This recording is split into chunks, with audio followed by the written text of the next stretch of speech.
We're on to another video from Parkit Suspension today. Today I want to talk to you about shock servicing.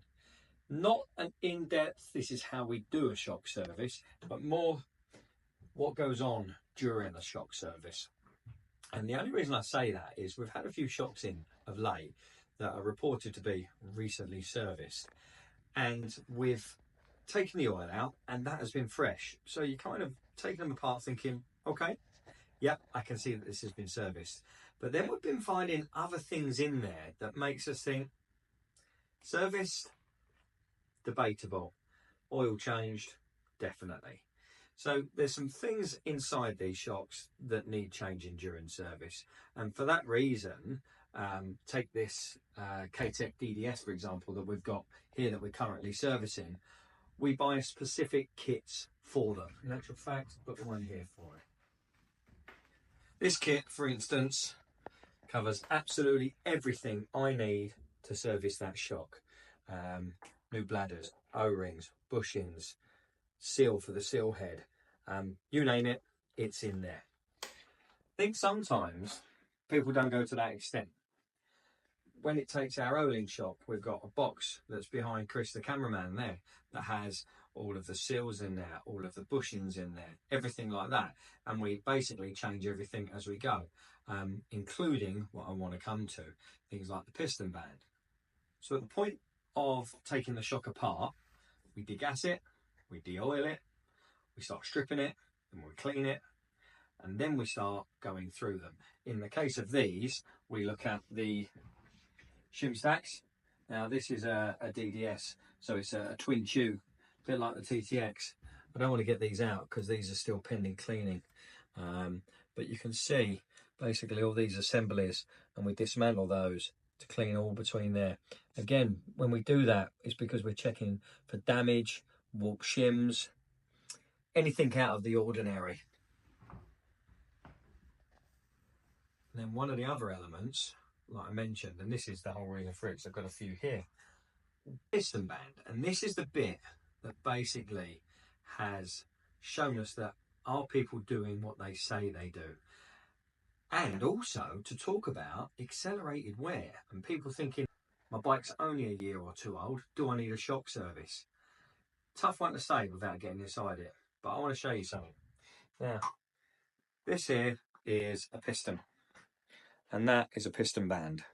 And as you can see, there is a Teflon coating on there.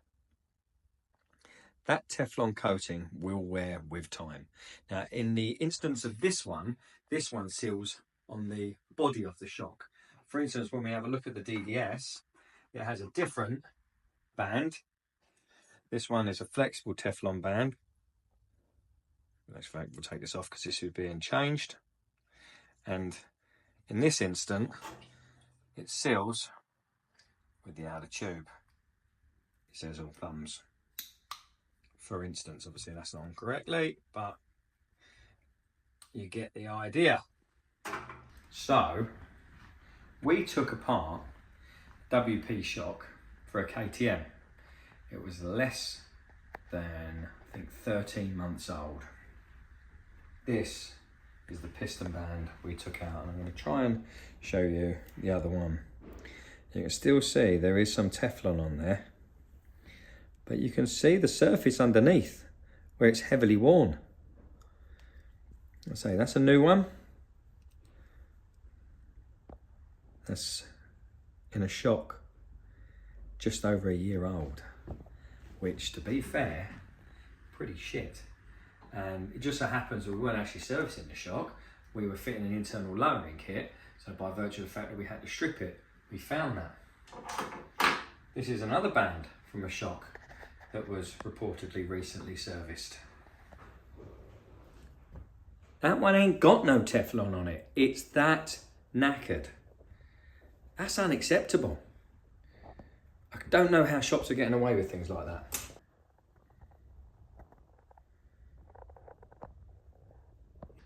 So in essence, you know, you're paying a shop good money to service a unit, and they're doing half a job. They're literally changing the oil. And that's, I think, something that people don't think about. We get asked a lot, like, how much are our fork services? And we give them a price. And first thing they say is, just to change my oil. Well, no, it's not just to change your oil. It's so much more if you do it right. It's the stripping of cartridges, it's the cleaning of shims, it's the cleaning of the fork, it's re-oiling it, resealing. It's everything encompassing that fork with an aim to getting the insides as close to OEM original as you possibly can, barring any wear that can't be rectified. And obviously if the wear is too extensive, then you're going to need to change parts.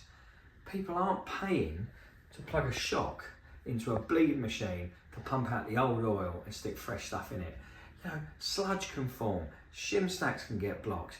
To be fair, it pisses me off that that's out there doing it, because at the end of the day, it's a half job. We try and be transparent with our customers.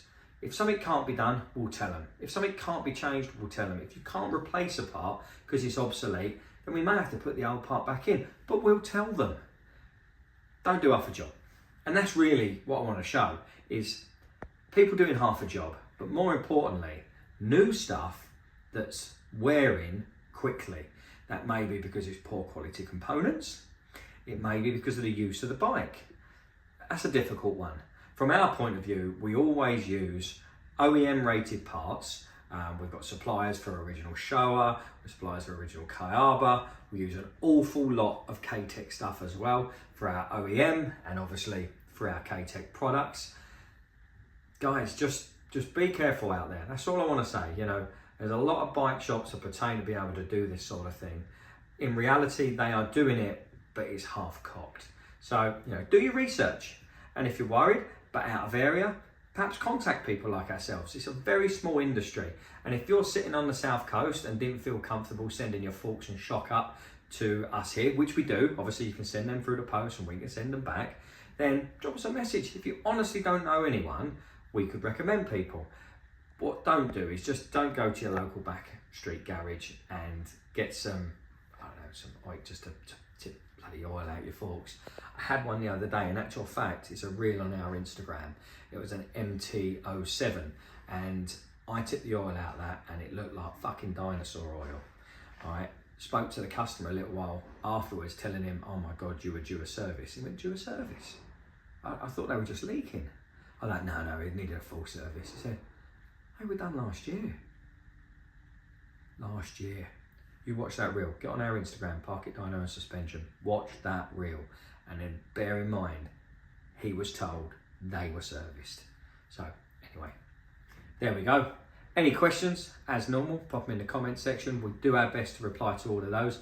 If you haven't already subscribed, hit the subscribe button and follow us as well, and hit the bell icon. That way you can be notified of all new content, general workshop walkarounds and just stuff like this.